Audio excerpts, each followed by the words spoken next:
Hello everyone, सभी को good evening. मेरे दोस्त, जैसा कि हम लोग का जो बिहार का स्पेशल सीरीज चल रहा था और वह सीरीज है बिहार सरकार तथा जनवरी से लेकर के जो हम लोग अभी मंथली जो सीरीज चला रहे हैं। इस सीरीज में आज हम लोग बात करने वाले हैं जुलाई 2023 में बिहार से आने वाले समाचार। इससे रिलेटेड जो भी आपका बीपीएससी या बिहार सरकार के जितने भी एग्ज़ाम्स होते हैं, ये सारे एग्ज़ाम्स में आने वाले क्वेश्चंस को हम लोग देखने वाले हैं।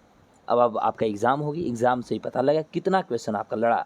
फिर हमने जैसा कि आपको कमिटमेंट किया है कि बाद में हम इसे डेप्थ में बताऊंगा, रियली है मैं आपको डेप्थ में बताऊंगा। तो चलिए आज हम अपना सेशन को स्टार्ट करते हैं। आज सेशन जो हमने लिया है, जुलाई का सेशन को हम स्टार्ट कर रहे हैं। क्योंकि मैं एक चीज़ और बता दूँ आपको, आने वाले जो एपिसोड होगा ये दूसरा हम जुलाई का एपिसोड देंगे, क्योंकि जुलाई में खबरों की संख्या कुछ अधिक दिख रही है। तो इसी के साथ अब हम लोग शुरू करते हैं। तो पहला, जैसा कि FTII से पढ़ाई करने वाले एक स्टूडेंट हैं जिनका नाम है रंजन कुमार जी। और रंजन जी कहाँ के हैं? हाजीपुर, बिहार का हाजीपुर यानी वैशाली।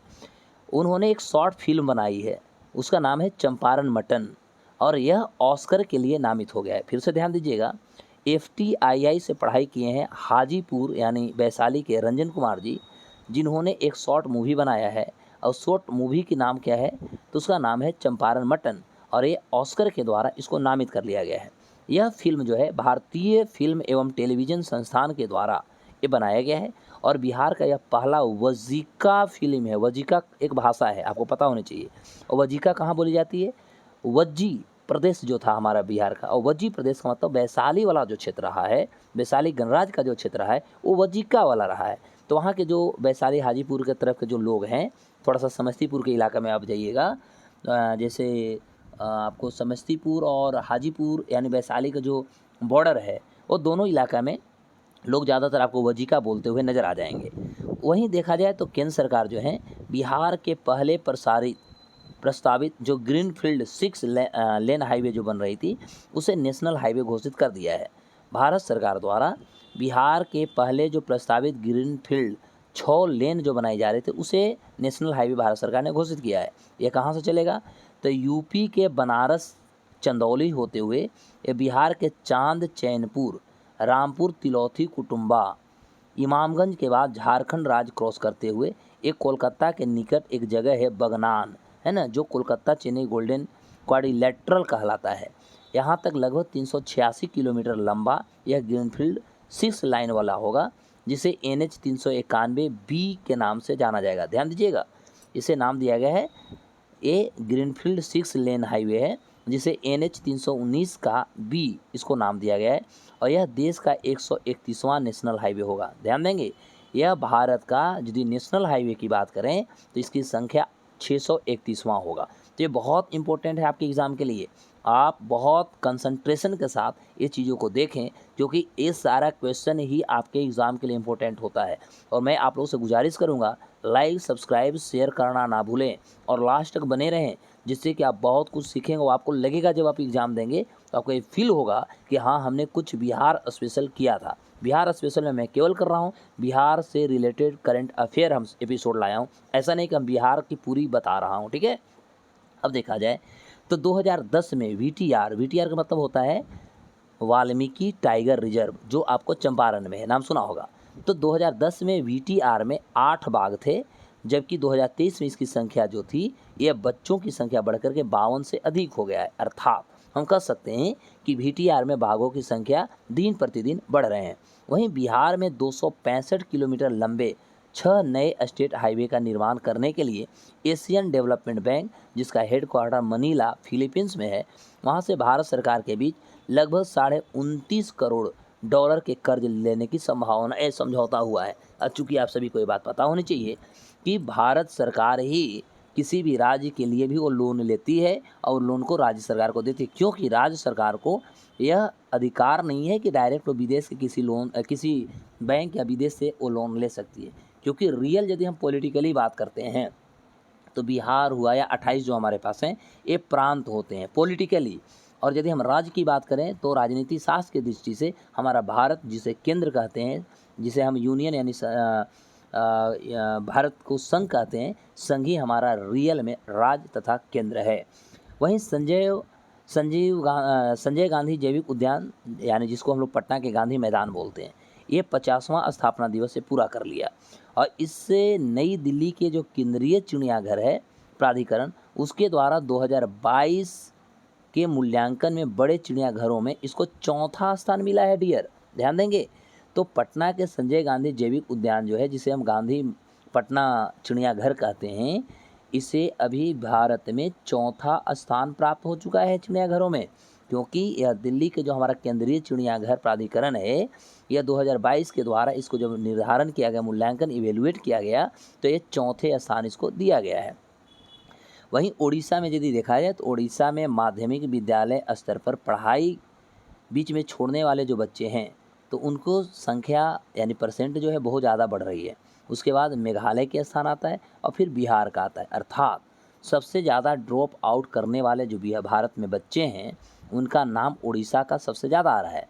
उसके बाद मेघालय का आता है और तीसरे नंबर पर हमारा प्यारा बिहार आता है, जो कि बिहार सरकार के द्वारा बिहार के शिक्षा व्यवस्था को सुदृढ़ करने के लिए, बच्चों को अट्रैक्ट करने के लिए, बच्चों को स्कूल से एक अच्छे संबंध बनाने हेतु बहुत सारी योजनाएं चल रही है। जैसे बेटियों के लिए पोशाक योजना है, साइकिल योजना है ना। तो इस तरह की चीज़ें चल रही, उसके बावजूद भी ड्रॉप आउट की संभावनाएं बनी हुई है।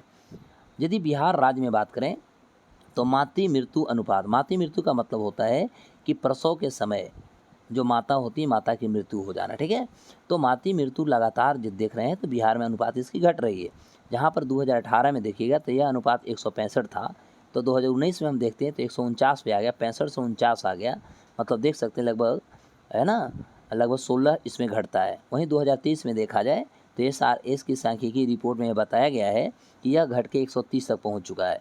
तो राष्ट्र स्वास्थ्य समिति जो है, उन्होंने 2030 तक कहा है कि मातृ मृत्यु अनुपातों को घटाकर हम लगभग 70 करने की हम कोशिश करेंगे। अर्थात इस पर हम बहुत तेज़ी से काम कर रहे हैं। आने वाले समय में बिहार सरकार और बिहार सरकार की जो राष्ट्र स्वास्थ्य समिति है, उन्होंने कहा कि 2030 तक जो अभी भी 130 जो बना हुआ है, इसे घटा करके हम 70 करेंगे। अर्थात हम कर सकते हैं लगभग 50% की बात हो रही है, 50% घटाने की बात हो रही है। देश के 17 राज्यों में एक साथ वर्चुअल माध्यम से प्रधानमंत्री नरेंद्र मोदी जी ने national sickle cell disease mission 2047 की शुरुआत की है। और यह शुरुआत हुई है मध्य प्रदेश के शहडोल से शुरू किया गया, मध्य प्रदेश के शहडोल से इसे शुरू किया गया। जिन राज्यों में national sickle cell disease mission की शुरुआत होगी, उसमें बिहार के 6 जिला को इसमें लाया गया है, जैसे पश्चिमी चंपारण हुआ, पूर्णिया हुआ, बांका हुआ, सिवान है, जमुई है, कटिहार है। ये जब देखा जाए तो बिहार के 6 जिला को इसमें शामिल किया गया। यह बीमारी सामान्य रूप से आदिवासी जनजातियों में सबसे ज़्यादा पाई जाती है। 2011 की जनगणना को देखें तो इनके अनुसार बिहार में कुल आदिवासी जनजातियों की जो संख्या थी, वह करीब 13,36,573 बिहार में आदिवासियों की संख्या देखने को मिला है। तो इसको लेकर के भारत सरकार यानी माननीय प्रधानमंत्री जी ने एक वर्चुअल माध्यम से उन्होंने एक योजना शुरू की है, जो नेशनल सिकल सेल डिजीज़ कहा जाता है, जो मध्य प्रदेश के शहडोल से ये शुरू किया गया है ना। अगला है स्वच्छता सर्वेक्षण। यदि 2023 की रिपोर्ट को देखें तो पटना नगर निगम अपने स्तर से बहुत सारे इन्होंने काम किया है।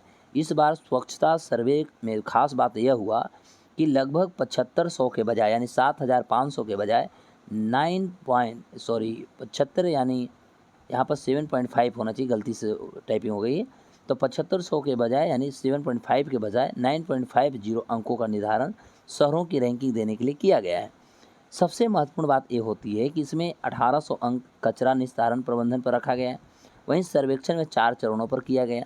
केंद्रीय आवासन और शहरी विकास प्राधिकरण जो मंत्रालय हमारी है, इसकी द्वारा एक निर्देश जारी किया गया और निर्देश के अनुसार यदि करें तो सर्विस आधारित प्रगति पर 4525 अंक, वहीं सर्टिफिकेशन पर 2500 अंक और सिटीजन फीडबैक पर 2475 अंक निर्धारित किया गया है।